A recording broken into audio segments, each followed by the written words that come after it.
Hi everyone ಎಲ್ಲ CT ವಿದ್ಯಾರ್ಥಿಗಳಿಗೆ very very important update ಬಂದ್ಬಿಟ್ಟು ಕೆ.ಇ ಇಂದ ಅನೌನ್ಸ್ಮೆಂಟ್ ಕೂಡ ಮಾಡಿದ್ದಾರೆ. ಡೀಟೇಲ್ ಆಗಿ ಕೆಲವೊಂದು ಮಾಹಿತಿಗಳು ಕೂಡ ಇದಾವೆ. ಇದು ವೆರಿ ವೆರಿ ಇಂಪಾರ್ಟೆಂಟ್ ಆಗಿರುತ್ತೆ. ದಯವಿಟ್ಟು ಚಾನಲ್ಗೆ ಸಬ್ಸ್ಕ್ರೈಬ್ ಮಾಡಿ ವಿಡಿಯೋನ ಫುಲ್ ನೋಡಿ.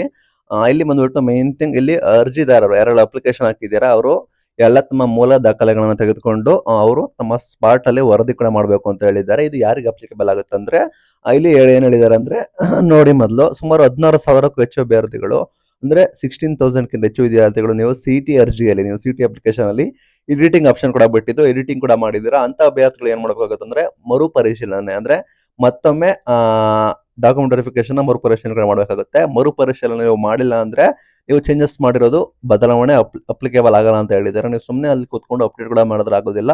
ನೀವು ಮತ್ತೆ ಅಪ್ಡೇಟ್ ಮಾಡಿರೋದನ್ನ ನೀವು ಮತ್ತೊಮ್ಮೆ ವೆರಿಫೈ ಕೂಡ ಮಾಡಬೇಕಾಗುತ್ತೆ. ಇದು ಕಡ್ಡಾಯವಾಗಿರುತ್ತೆ ಅಂತ ಹೇಳಿ ಕೆ ಹೇಳಿದ್ದಾರೆ. ಏನಾಗೋದು ಏನಂತ ಹೇಳಿದ್ರೆ ಮೇ 2 ನಿಮಗೆ ಕೊನೆಯ ದಿನಾಂಕ ಇದೆ. ಅಂದ್ರೆ ಮೇ 2 ನಿಮಗೆ ಟೈಮ್ ಇದೆ. ಯಾರೆಲ್ಲ ಏನಾದ್ರು ಎಡಿಟ್ ಕೂಡ ಮಾಡ್ಕೋಬೇಕು ಅಂದ್ರೆ ಮೇ 2 ಒಳಗೆ ಮಾಡ್ಕೋಬೇಕಾಗುತ್ತೆ.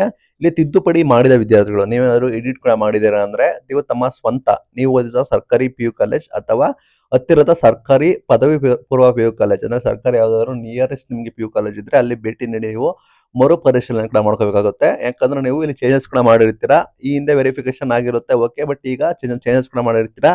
ಕೆಲವರು ಫೇಕ್ ಕೂಡ ಮಾಡಿರ್ಬೋದು. ಅದನ್ನು ಹೇಗೆ ಗೊತ್ತಾಗುತ್ತೆ ಅವ್ರಿಗೆ?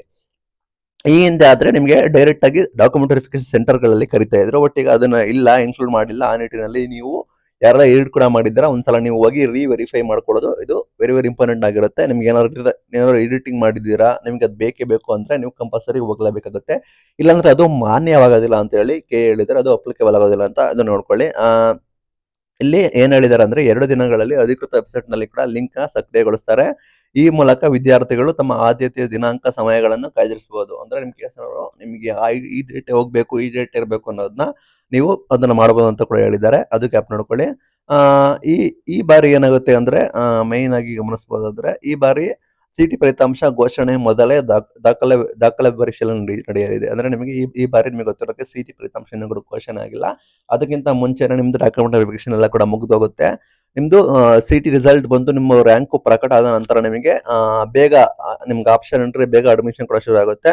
ಕಳೆದ ಬಾರಿ ಜುಲೈ ಆಗಸ್ಟ್ ಸೆಪ್ಟೆಂಬರ್ ವರೆಗೂ ಎಳೀತಾ ಇದ್ರು. ಬಟ್ ಈ ಬಾರಿ ನಿಮಗೆ ಬೇಗ ಕೂಡ ಮುಗೀತದೆ ಅಂತ ಹೇಳಿ ಇಲ್ಲಿ ಹೇಳಿದ್ದಾರೆ.